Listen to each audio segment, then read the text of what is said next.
When you think about getting a medical injection, the imagery your brain conjures up is usually entirely clinical and, frankly, pretty miserable. Oh, absolutely. It's crinkly paper on a cold exam table. Right, exactly. Yeah. You picture sitting in that cold doctor's office waiting for a flu shot, or maybe, I don't know, getting a cavity numbed at the dentist. Yeah, it's just a sharp pinch, a dull ache, and you just sit there hoping it's over as quickly as possible. Exactly.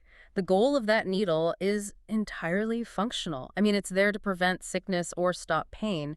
You certainly aren't expecting the experience or its aftermath to be fun. Right, it's purely utilitarian. Medical interventions are designed to return you to a baseline of health, not to, induce pleasure. But what if there was an injection, like a literal shot, given in a standard clinic that accidentally triggered spontaneous orgasms? I mean, that sounds totally made up. It does, and not just a single fleeting moment, but repeatedly. Like while you are just going about your normal everyday life, buying groceries, sitting in a meeting, waiting for a bus. Yeah, that really does sound like an internet rumor. Right. Well, welcome to today's deep dive. For you, the listener, we are sifting through a really fascinating stack of sources today. We've got clinical reviews, the promotional claims on medical spa websites, and a really comprehensive 2023 systematic review from the journal Biomedicines. It's a great stack of research. It is.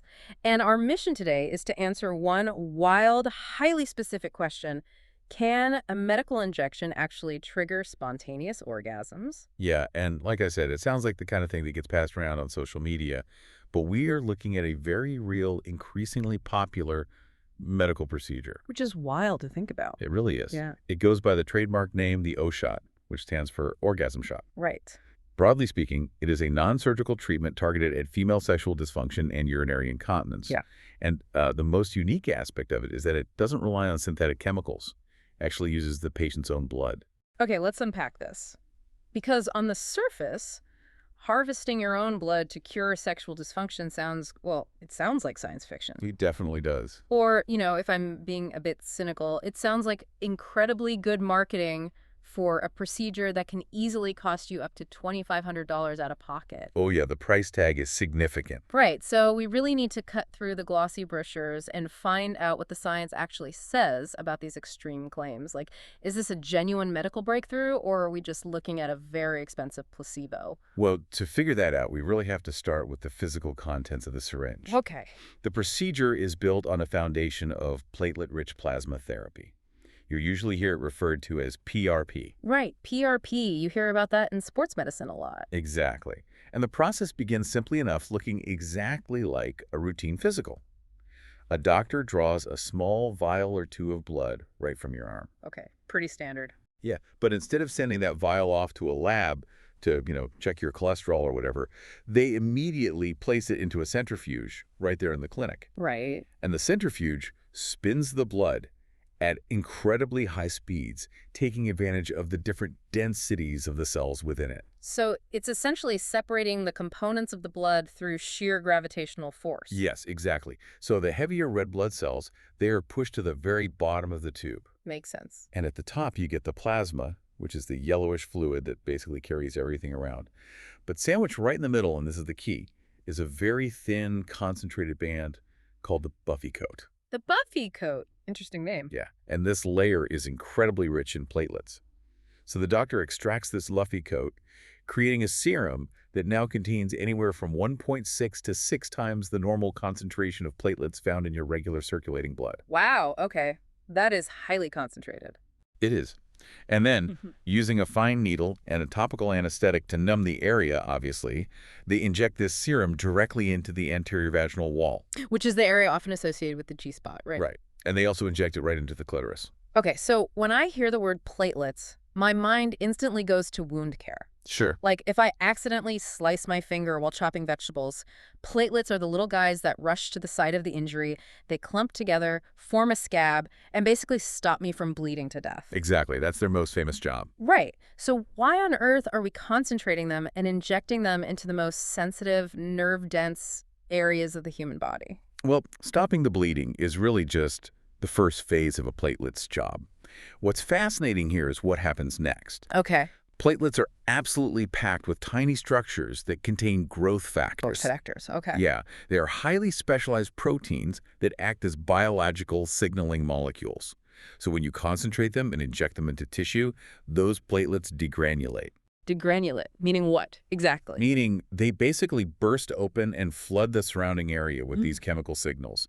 They essentially trick the local cells into thinking there is a massive injury that requires immediate aggressive repair. Oh, wow. So they aren't just forming a plug, they are actively communicating with the surrounding tissue. Exactly. They are directing a massive healing cascade. The growth factors bind to receptors on the local cells and trigger several very specific biological responses. Like what?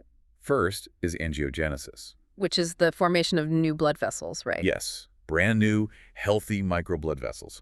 Second, they stimulate fibroblasts to dramatically ramp up the production of collagen and elastin. Which is like the structural scaffolding of human tissue. Spot on. And third, they promote the repair and regeneration of nerve endings. Okay, that drastically changes how I picture this. Rather than thinking of it like a fertilizer you sprinkle on a lawn to make things go bigger, it's more like you are injecting an ultra-concentrated crew of biological project managers. That's a really great way to look at it. Right. You drop them into a very specific plot of land, and they start shouting orders like, we need new blood vessels over here, build more collagen scaffolding over there, rewire these nerve pathways. Exactly. It's a localized, forced renovation. But if this renovation process is so powerful and so natural, I have to ask, why isn't the FDA rubber stamping this as the gold standard of care for sexual dysfunction? Well, the regulatory landscape around this is quite nuanced, and the sources highlight this distinction really carefully. The FDA actively regulates and approves the centrifuge kits. The actual machines. Right, the physical medical devices used to spin the blood, because they want to ensure those machines are safe, sterile, and won't contaminate the sample. That makes sense. But the FDA does not regulate the practice of medicine itself. Because PRP uses your own biological material, it isn't classified as a manufactured pharmaceutical drug. Oh, I see. So therefore, the FDA doesn't run vast clinical trials to evaluate its efficacy for treating sexual dysfunction. Any doctor performing the O-shot is doing so off-label or as an investigational treatment. Okay, that clears things up. The government certifies that the machine won't hurt you, but they aren't weighing in on whether the resulting serum actually cures your specific medical issue. Exactly. So let's look at what happens when a doctor does inject this serum.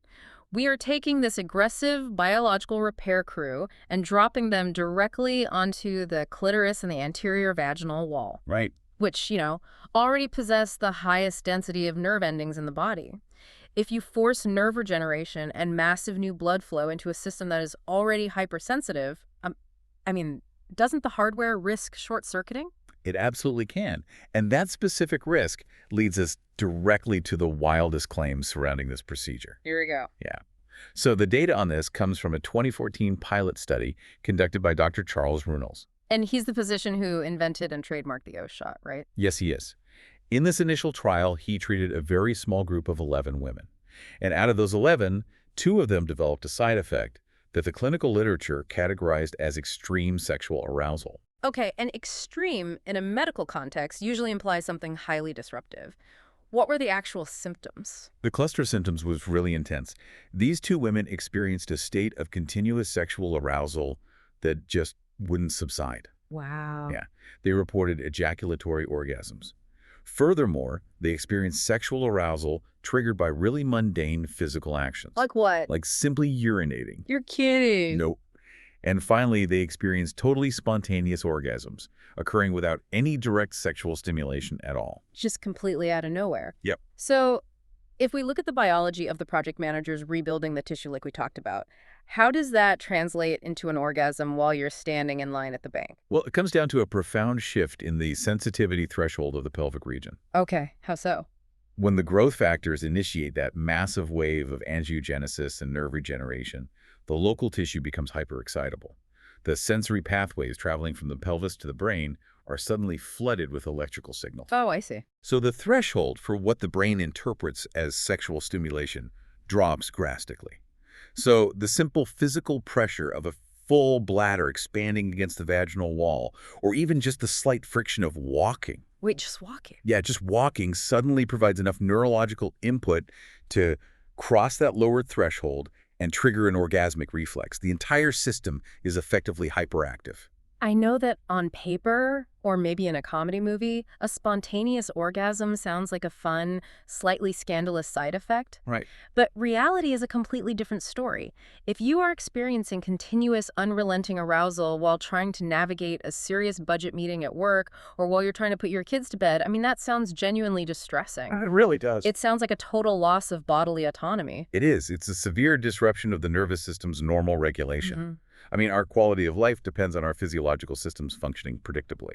Now, while the sources do note that some younger patients in subsequent anecdotal reports found this phase of hyperarousal somewhat enjoyable, the broader medical community categorizes it as an adverse event. It's essentially a localized nervous system dysfunction. Yes. The silver lining, though, is that the human body is highly adaptive. The central nervous system eventually recalibrates to the increased blood flow and the stabilized tissue. Okay, that's a relief. Yeah, these spontaneous orgasms and states of hyperarousal typically resolve themselves entirely within a few days to a week. Okay, so it literally is a short circuit. The power grid is getting upgraded, the new wires are throwing off sparks for a few days, and then the breakers finally stabilize and normal service resumes. That's a great analogy. But still, if 2 out of 11 women in the initial study experienced this, that implies an incredibly high rate of extreme side effects. Why isn't every clinic warning patients that they might spend the next week in a state of continuous arousal? Well, because when we zoom out from that tiny initial pilot study and look at the broader clinical reality, the data tells a vastly different story. Okay, so the sample size was the issue. Exactly.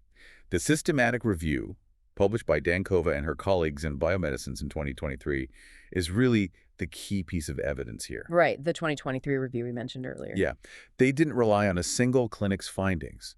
They aggregated the data from 12 different studies encompassing a much larger, more diverse pool of over 300 women. Okay, 300 is a much better sample size than 11. Much better. And what's fascinating here is that across that larger data set, the extreme side effects essentially vanish. Really just vanished. Pretty much. Out of 317 women, less than 1% reported experiencing any adverse side effects whatsoever. Less than 1%. Yep. And those that did only experienced mild, transient issues like brief urinary retention or light spotting. The spontaneous orgasms are incredibly rare outliers. Okay, so if the shot isn't turning the vast majority of these patients into walking spontaneous orgasm machines, what is it actually doing? I mean, why are women seeking this out? Well, the proven benefits identified in the systematic review are much more grounded. They address fundamental issues of pain and bodily function. Which is hugely important. Absolutely. The researchers use validated clinical tools, specifically standardized questionnaires like the Female Sexual Function Index, to measure outcomes objectively. So it wasn't just asking, hey, do you feel better? Right. And they found 3 primary areas of significant improvement. First, a major increase in natural lubrication, particularly for women suffering from vaginal atrophy. Okay. Second, a significant reduction in dyspareunia, which is the medical term for painful intercourse. And third, substantial relief from stress urinary incontinence. Okay, let's break those down, focusing on how the platelets actually achieve this. Starting with vaginal atrophy, what is happening physically to the patient, and how does the PRP fix it? So, vaginal atrophy commonly occurs during menopause, when a woman's estrogen levels plummet. Right. Without estrogen, the vaginal tissue physically thins out, it loses its elasticity, and the mucosal glands basically stop producing moisture. So the tissue becomes dry and fragile? Exactly. So when PRP is injected, the resulting angiogenesis, remember, the new blood vessels restores vital blood flow to the area. Bringing it back to life, essentially. Exactly. This increased circulation rejuvenates the mucosal glands, allowing them to resume producing natural lubrication. Wow.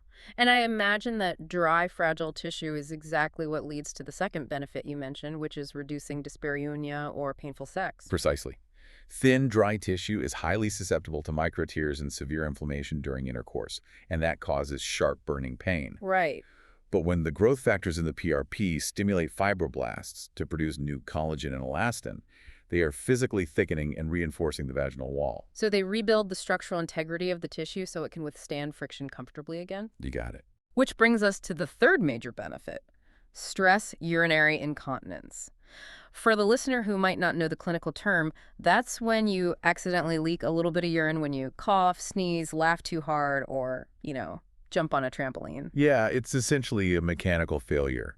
The pelvic floor muscles and the connective fascia that support the urethra weaken over time, often due to childbirth or aging. Right. So when intra-abdominal pressure suddenly spikes, like during a sneeze, the weakened support system just can't keep the urethra pinched entirely shut. So how does the shot help with that? By injecting the PRP near the anterior vaginal wall, the growth factors strengthen the connective ligaments sitting directly behind the urethra. It essentially builds a firmer structural backboard. Oh, I see. Yeah, allowing the urethra to compress fully and prevent leakage. You know, when you explain the mechanisms like that, the logic completely holds up. Rebuilding blood vessels and collagen repairs failing tissue. Makes perfect sense. Yes. But looking at the source material, I see a glaring issue with the data we are relying on here. Yeah. In Dr. Runel's original 2014 study with the 11 women, there was absolutely no control group. Ah, right. None of those women received a placebo injection of saline. And as we established, this is not a cheap intervention. No, not at all. Patients are paying between $1,200 and $2,500 per session, and clinics frequently recommend a protocol of 3 monthly shots. It is a massive financial commitment. Yeah. And you're right, the lack of randomized, double-blind controlled trials is the primary critique leveled at PRP in sexual medicine. I mean, if a patient drops thousands of dollars out of pocket for a deeply intimate medical procedure, their brain is highly motivated to perceive an improvement. Absolutely. The placebo effect is incredibly powerful, especially in an area as complex and psychologically driven as human sexuality. It's a huge factor. Dr. Jen Gunter, a really prominent gynecologist cited in our sources, specifically calls this out. She states that the O-shot sounds great on paper, but there is very little proof. So without that control group, how do we separate the biological heavy lifting of the platelets from the psychological relief of taking action and receiving care? Well, the short answer is we currently can't separate them definitively. We can't. No.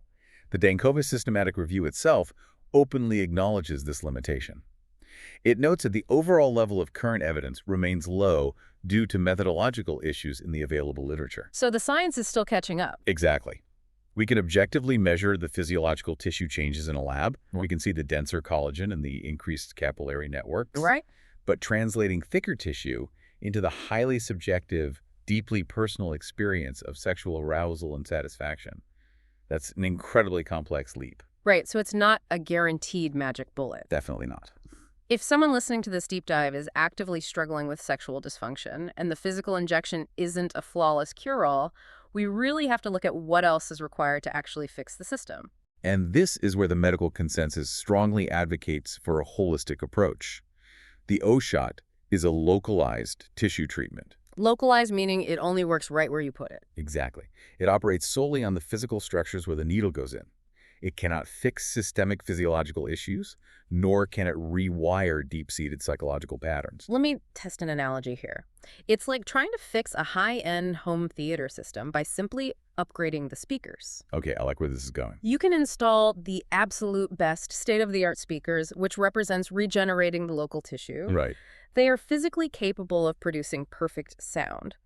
But if the receiver is broken, or the Wi-Fi network is down, or someone simply hit the mute button on the remote, you are still going to be sitting in silence. You have to troubleshoot the entire network. That is a highly accurate way to visualize it. Consider a menopausal patient experiencing a total loss of libido due to a systemic depletion of estrogen and testosterone. Injecting PRP will undoubtedly improve the elasticity and moisture of the local vaginal tissue, making intercourse physically comfortable. Right, fixing the hardware. Exactly. But the PRP contains zero hormones. It will not magically restore the systemic hormonal balance required to trigger sexual desire in the brain. The brain still needs the signal. Right. And the same principle applies to patients suffering from the neurological dampening caused by SSRI antidepressants. The local growth factors in the pelvis cannot override the chemical blunting occurring up in the central nervous system. And it certainly isn't going to fix interpersonal friction either. Oh, definitely not. If you are chronically stressed about your finances, or you and your partner are trapped in a cycle of resentment and arguing, no amount of fresh collagen in your vaginal wall is going to miraculously generate a sex drive. The brain is the control center. Without question. Arousal is a biopsychosocial phenomenon. Meaning it takes all three. Yes, it requires biology, psychology, and social environment to all align. Furthermore, many patients with chronic dyspareunia develop what we call a fear avoidance cycle. What's that? Well, they've experienced pain during intercourse for so long that their brain instinctively anticipates the pain, which causes involuntary muscle guarding and tension. And that tension probably ironically causes more pain. Exactly. So even if the PRP heals the micro tears in the tissue, the brain's neurological anxiety loop remains completely intact. So they're still bracing for impact. Right. That patient will likely need pelvic floor physical therapy and specialized counseling alongside the regenerative injection to truly heal. That makes a lot of sense. And it is important to point out that this biological reality applies across the board. The exact same PRP technology is utilized in men. Oh, really? Yes, it's marketed as the P-shot. It's used to address erectile dysfunction by stimulating penile blood flow and tissue repair in the exact same way. Wow. So that really shows that this is a universal physiological tool for tissue regeneration. It's not just some niche gimmick aimed entirely at women. Exactly. But for anyone, regardless of anatomy, the foundational elements of wellness, like hormonal balance, mental health, relationship dynamics, those must be actively addressed for the hardware upgrades to actually matter. Absolutely. The biological blueprints inside our blood are incredibly potent, but they are just one component of a vastly complex human machine. All right, well, let's bring all these threads together for you, the listener. We started today's deep dive with a seemingly absurd question. Can a medical injection actually trigger spontaneous orgasms? And the answer, surprisingly enough, is yes. Yes, the O-shot has caused spontaneous orgasms, but as we've uncovered today, that phenomenon is an exceptionally rare, temporary glitch in the nervous system. Very rare. The true purpose of this procedure is much more grounded. It leverages the latent regenerative power of your own blood to slowly rebuild aging or damaged tissue. Ultimately offering patients better bladder control, restored natural lubrication, and freedom from painful intercourse. Which is incredible. Yeah, it really is. It remains a fascinating frontier in regenerative medicine. Yeah. Even as the rigorous clinical trials work to catch up with the enthusiastic marketing, the underlying mechanism of utilizing our own cellular communication networks to heal ourselves is undeniably powerful. It's not a magic spell, it is just your own biology put to work, which leaves us with a rather profound final thought for you to ponder.